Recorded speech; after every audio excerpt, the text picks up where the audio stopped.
They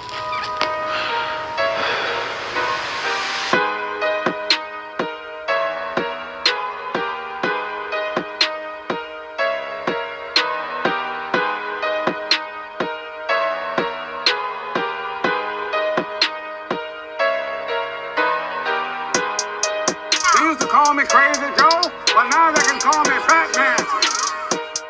What up? Welcome back once again to the Necro Zoo. I am Bones. And in this one, let's go ahead and add one more figure to my McFarlane DC Multiverse collection. Now, this time we will be taking a look at Sinestro from the Collector's Edition from McFarlane.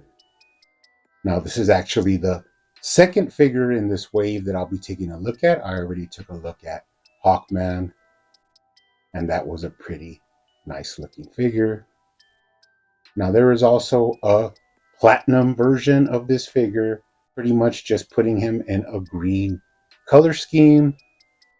But as usual with platinums, I'm not too, crazy about picking them up.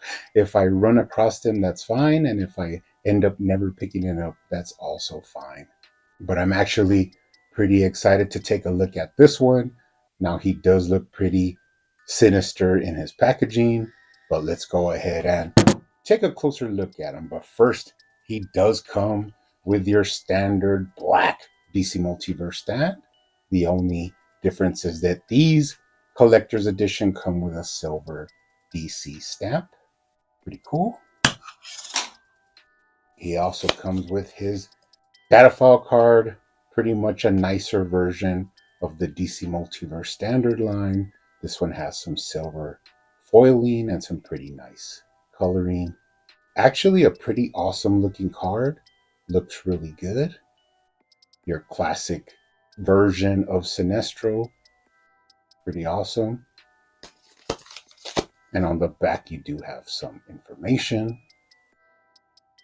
Pretty sweet. We'll add this to the collection. He also does come with your card stand. Now, I don't know how many Collector's Edition McFarlane is going to continue and include this card stand, but they're pretty much stacking up. I already have enough of these.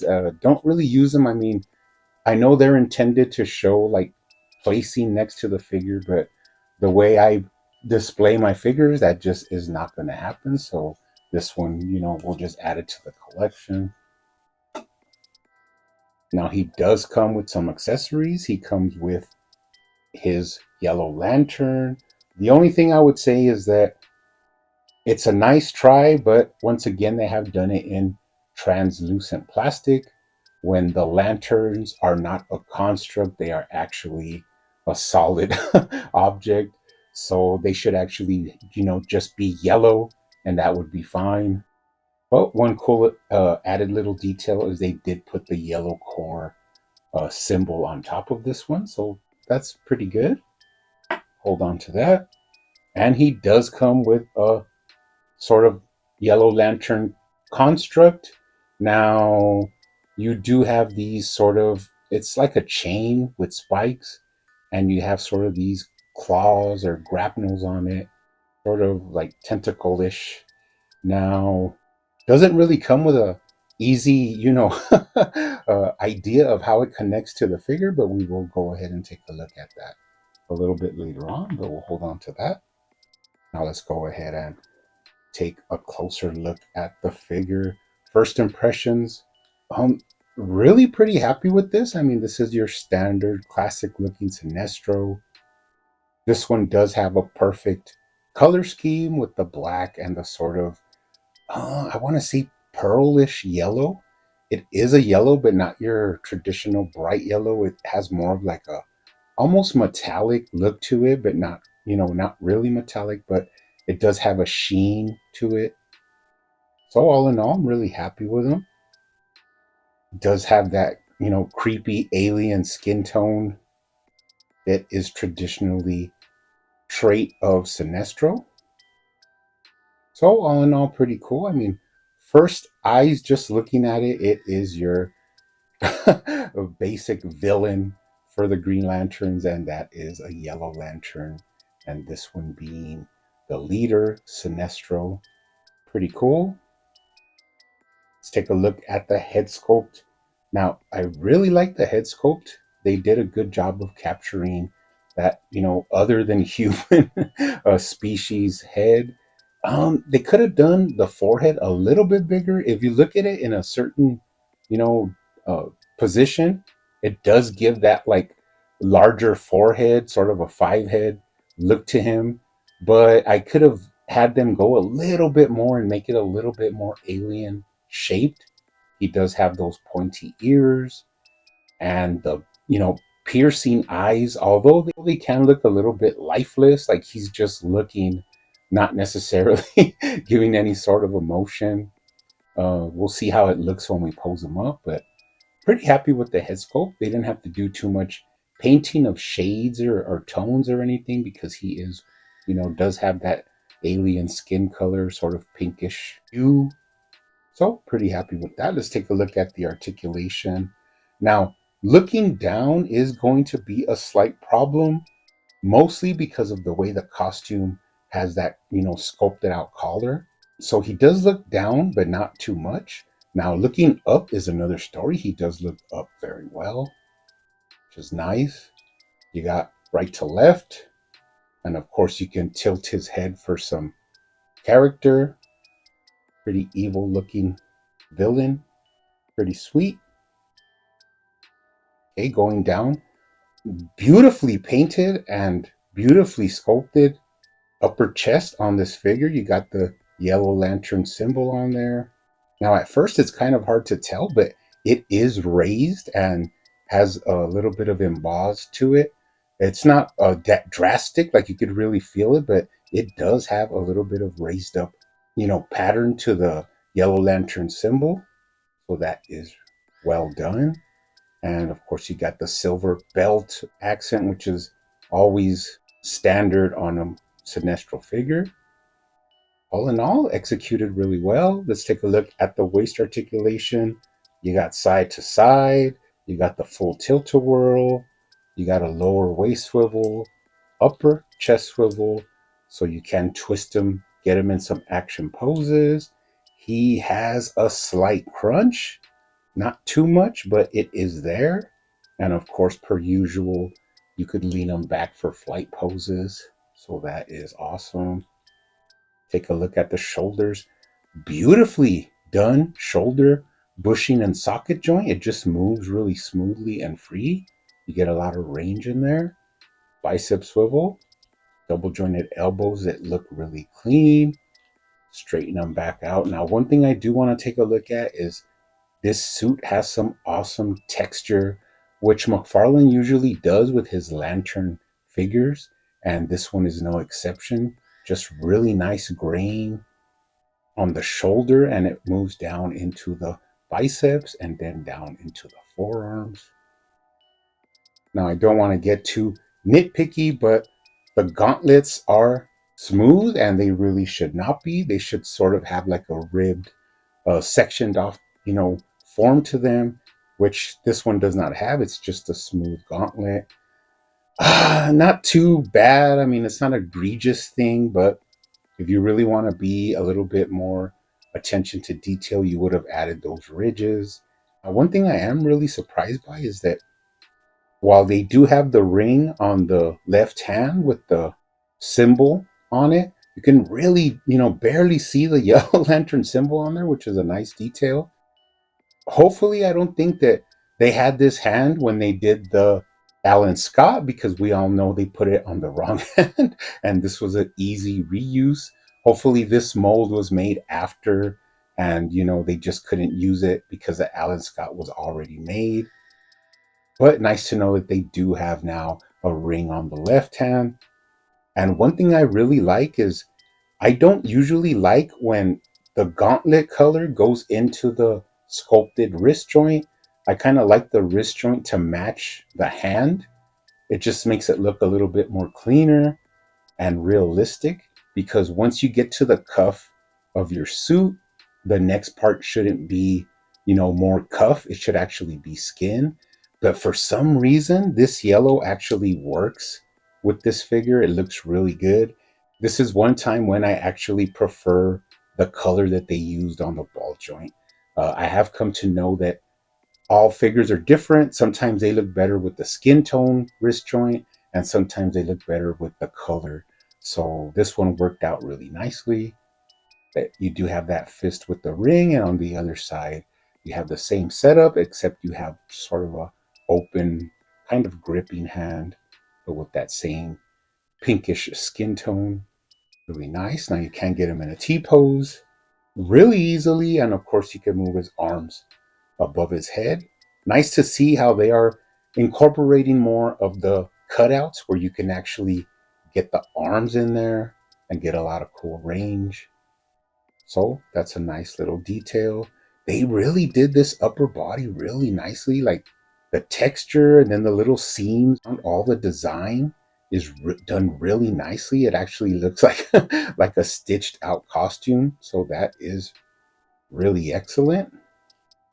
Let's go down to the thighs. Take a look at the thigh swivel.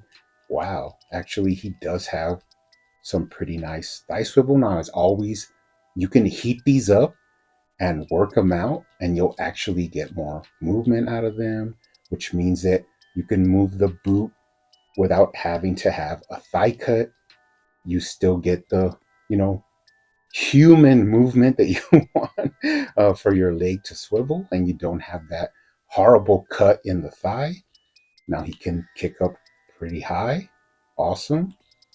Kick back as well, and do not be afraid, because that is why the trunks are made of rubber, so that they flex and allow you to kick back. You put the legs back, the trunks actually go back to their original form. Could cock out the knee. He does have that McFarlane hip swivel. Double jointed knees. Passable. Not the best, but looks okay. Straighten them out, up and down at the ankles. Right to left. Rocker. And of course, toe articulation. Pretty nice. Before we go, let's take a complete look at the lower body. All you can say is it has a beautiful grain to it, a beautiful sculpted out feel to the suit, going down into the cuffs of the boots. Very reminiscent of the Kyle Rayner figure that we received, but done in some pretty space looking yellow, which is really interesting. It just has a sort of glow to it, which is rather interesting, but done really well. The ankle joints are sculpted out to give you a clean silhouette, a clean line from the calf down into the ankles and down into the boot part, the foot part of the boot. Take a look at him from the bottom. No tread, but he does have some identifying marks. Moving up the back once again, I love the way they add sculpted grain actually to the knee hinge. A really cool added detail. And moving up the back, you got that nice silver for that belt, and then into the back of the suit. Really like the way they sculpted out the lines of the traditional Sinestro suit on the back. And once again, you could see the cutouts here in the back, which means you can add more range to the figure, really get his arms back like that. So pretty nice. All in all, awesome figure. Basic traditional figure. Now, is it worth the $30 for the collector's edition? Just barely. I would have to say just barely, because if you would take away the card stand and add two alternate hands, this would be very much worth the $30. This is a character that a lot of collectors want. Not necessarily random consumers know who Sinestro is, but the collectors do. But that means that you do have to add a little bit more attention to detail and add a little bit more incentive for the collectors to pick it up. So take away the card stand, add some hands, and this is really worth the $30. On that same note, I would just like to say that these figures, yeah, ever since the first wave and now the second wave, they are not cheap on the secondary market. So although collectors may not be happy completely with them, people are buying them and are selling them and will not take anything less than retail price for them. It's very rare that you see one of these. Even Abyss, which I think Abyss has been like the weakest link in the chain out of all the collector's editions. And even that figure, you cannot get it for under retail. So, and they are starting to sell out where usually you would be able to buy them abundantly. They are getting more and more scarce. So, not really the sign that we want to send to McFarlane is that as much as people have a couple, of nitpicks and complaints about these, we do not want to show him that they are selling, but they actually are. So pretty sad in that aspect. But I mean, we're getting characters that we really want and, expanding our more classic line from the DC multiverse. So it is kind of a double-edged sword. Moving on, look, let's try and add this uh, construct to his hand. And really, the only way I could kind of figure out to do it is you barely wrap it around his fist and it kind of lines up with his ring. Now, traditionally, the construct is supposed to come out of his ring, where you would think that it fits on his hand so that it starts coming, right from his ring. And it's pretty difficult to get it exactly there. So that's a negative, but I mean, I appreciate the effort where they tried to add a newer, different construct that we haven't seen. But I think we can, think a little bit more of how it's going to be, used by the collectors to actually put on his hand. So pretty awesome though. So again, I talked about the lantern. It should not be clear plastic. Before we go, let's of course do some comparisons. Now, first off, as everybody knows, I have all of the DC Universe Classics figures from beginning to end. So I do have their first version, which was really scaled wrong. They actually did a mistake where they sent in the prototype and it wasn't the right scale, and before they could change it, they scaled it down. It was scaled down so small that it doesn't really work with the DC Universe Classics line. But they did do a second release, and this release was more accurate to 6-inch. Now, another thing is these do have different tones. The original release was a sort of darker orange yellow, while the second one was your traditional bright yellow. One thing these do have is they have that old dark ages articulation, so that is a negative on them. But a positive on them is I think they did do the head sculpt a little bit better because they did give him like an elongated skull, which makes him look a little bit more alien. Now, not to knock on McFarlane, because in the newer comics, the Sinestros that you see usually have they don't have that sort of long cranium, but I just prefer it to be that way. But it's not so big of a deal that I am unhappy with the figure. But these were the two versions that were released by DC Universe Classics. And when they released their versions, they actually gave them this lantern, which I think is accurate to the comics. Before Sinestro started the Yellow Lantern Corps, he turned evil. He was a Green Lantern, and this was the lantern that he would carry in the comics. And it's just like a sort of lime green, almost yellow, but it is completely painted and solid, which is actually correct. And another thing I wanted to showcase was I have this old construct. I think this is from the yellow lantern Batman from DC Universe Classics, but that's not why I wanted to show it. I wanted to show it because they made these really easy where you could tell how it's supposed to be put on. This clips right onto the fist, and that way you could see how it fits on him without instructions. And Sinestro can, be battling and throwing his constructs around. And it's not so jumbled as the one that McFarlane gave. This is just kind of hard to use, while this one is a little bit more simpler and easier to add to the figure. So just something that I think they should keep in mind making future constructs is make it a little bit simpler, and also never throw away your old accessories and constructs. I have all of mine from my DC Universe Classics, and they still work with the newer DC figures. So that is awesome. And finally, before we go, let's take out this Kyle Rayner Green Lantern just to get a nice up close comparison between the two. Now, basically, you could see how this Kyle Rayner is actually the base to make this Sinestro.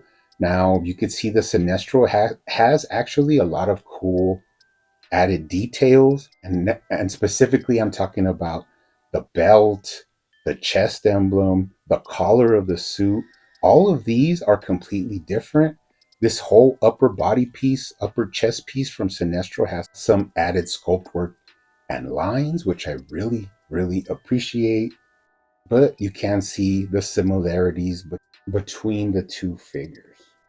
So pretty happy with them. Now, there is one more thing that I want to say before I go, and that is that once again, I do not know why, but I just feel like his head sits too low on the figure. And if you pop off the head and sort of like push it down, but don't put it all the way in, you can see what putting in an extended peg to raise up the head actually makes him look a lot better. It gives him that sort of lanky look that Sinestro is known for. For me, the head just sits too low, which is a big problem that McFarlane always has. I don't know why. They always put the heads too low on the neck. And if you look at it like this, it looks way better. And it actually also makes him taller than Kyle Rayner, and that actually is a little bit more accurate to the comics. So I'm going to be finding a longer neck peg, or I can do the more difficult thing, which is actually extend the peg that he comes with. So maybe I'll do that just to get him the way I want him to look. But besides that, this one doesn't need any paint. This one doesn't need any modifications. Just lifting up the head actually makes this figure almost perfect in my eyes. So I'm just going to extend that peg, and I'm really happy with this Sinestro.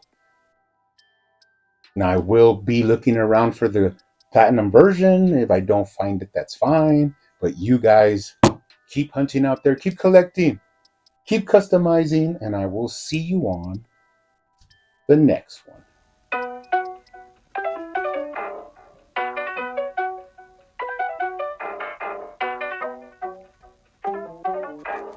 They used to call me Crazy Joe, but now they can call me Batman.